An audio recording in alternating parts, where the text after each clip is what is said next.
As we reach the last part of our presentation on how to say things clearly, correctly, concisely, and creatively, there are a few more technical details we need to get into.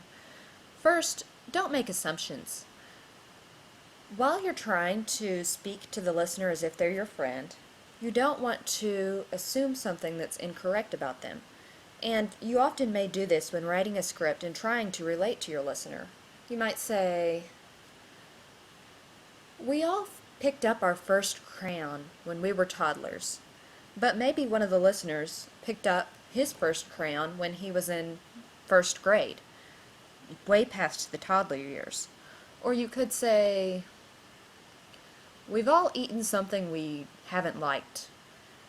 Yeah, probably so, but there may be somebody out there who would say, "No, I've liked everything I've eaten. I'm not picky." So be careful with words like "we all" and "everybody." Everybody would be used in the same way. Everybody knows that ta-da-da-da-da-da. What are the chances that everybody really knows that? Or everybody's been through a situation where whatever it is. Probably not. Probably a lot of people have, but you shouldn't use certain words like "we all" and "everybody." You want to give the impression of having a one-on-one conversation with your listener, so you want to use good pronouns like I, we, our, you, your. But also remember that you're talking only to one person, so avoid stuff like y'all, you guys, and everybody. These are prepositions. Prepositions are directional words, and as you can tell, they aren't interchangeable. Even though above and over and up all have the same type of direction, you can't use above in a sentence where you need to use over. You can't use out of in a sentence where you need to use off. So it's important that you choose the right use of your word. And occasions where this would come up is with our traffic and weather reports. We have extros and intros, and when you do an intro, we often hear students go, let's get a glimpse on the roads, or let's take a look on the streets, or looking into the streets, or looking onto the streets, or let's get a check at the forecast. You don't check at things, do you? You check on them. And though you look into things, that's really when you're researching. You wouldn't say, let's look into the streets, because if you are really meaning what you're saying, you would mean, let's look inside the streets. And I don't think our listeners are interested in what's inside the streets. If they are, they can Google it. They want to know what's going on the streets. We don't look onto the streets because we aren't hovering over them in a helicopter. But we do look at the streets. We look at them on our website. We check on the streets and report on the streets. And we can get a check on the forecast.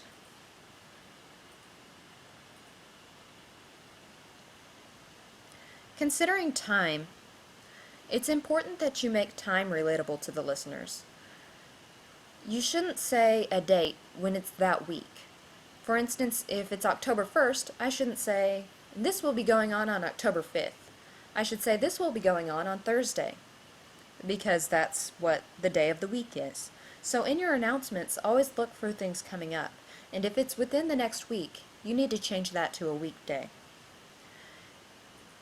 In your weather, as you can see, the weather website says tonight, and then it says Monday, Monday night, and Tuesday night. But when you're reporting weather, you shouldn't say, we'll have a partly cloudy night tonight with a low around 76. Monday, we should see a high of 97.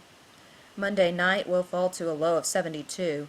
Tuesday, don't say it by the days. Say tomorrow if you're referring to Monday. And then when you get to Tuesday, it's better to say Tuesday than the day after tomorrow. But when you say a weekday, sometimes people get lost and they feel like it's further away than it is. So convert to tomorrow if you can, and if you can't, convert to the weekday. Then we have traffic, where Total Traffic Network gives us a lot of times when their long-term construction ends. scheduled until early November, scheduled until the summer of 2014, scheduled until late 2015, scheduled until the fall of 2017, scheduled until late 2013. Sounds like a robot to me. Would you really say that conversationally to your friend? You'd probably say scheduled to last another couple of months, or scheduled to last until next summer, or scheduled for another couple of years. Change these to be more conversational. Say the years if they're a couple years off, as in next year or a couple years away. If it's this afternoon, also, don't say 3:30 this afternoon when it's currently 3:05. If the construction's scheduled to end at 3:30 and it's 3:05, say within the next 30 minutes. 12 noon is repetitive because noon communicates 12. So just drop the 12 so that you can communicate the noon. And don't say 10 a.m. in the morning for two reasons. Because in the morning is a repeat of a.m. and because we are not allowed to say a.m. or p.m. on KEOM. Getting down to being concise, spare us the details of the story that aren't necessary. Some of the traffic reports you see, especially with long-term, it gives you details about what they're doing in the construction areas. That's fine once in a while, but most of the time people know and they don't need to be retold, and they're fine living without those details. So keep it concise. Don't be too wordy. Also, when you're telling stories, give the main idea and the facts that support the main idea. Don't give a whole bunch of other stuff like people do when they're telling dreams, where they'll tell you the guy had red hair and that they saw leaves on the floor, when the leaves never ended up doing anything.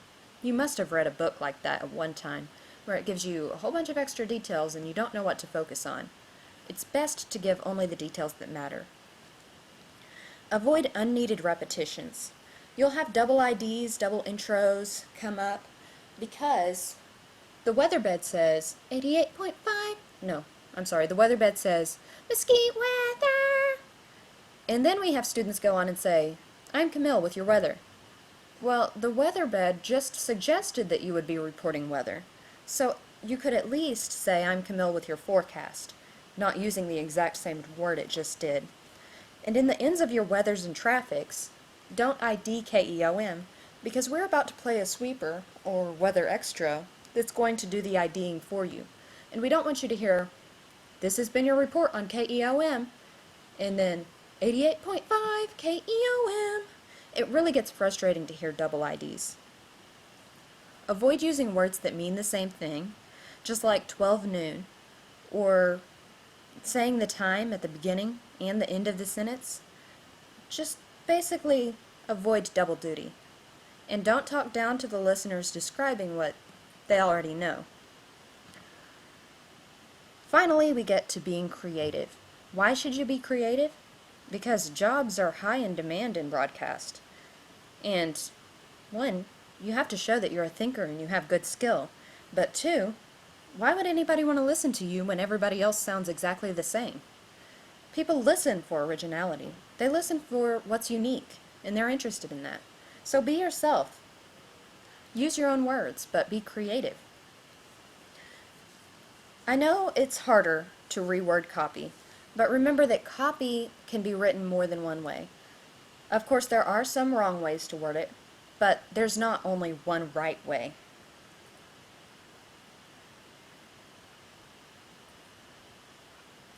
So hopefully, you've gathered a good understanding of how to organize your thoughts and information and be clear, correct, and concise as a broadcaster.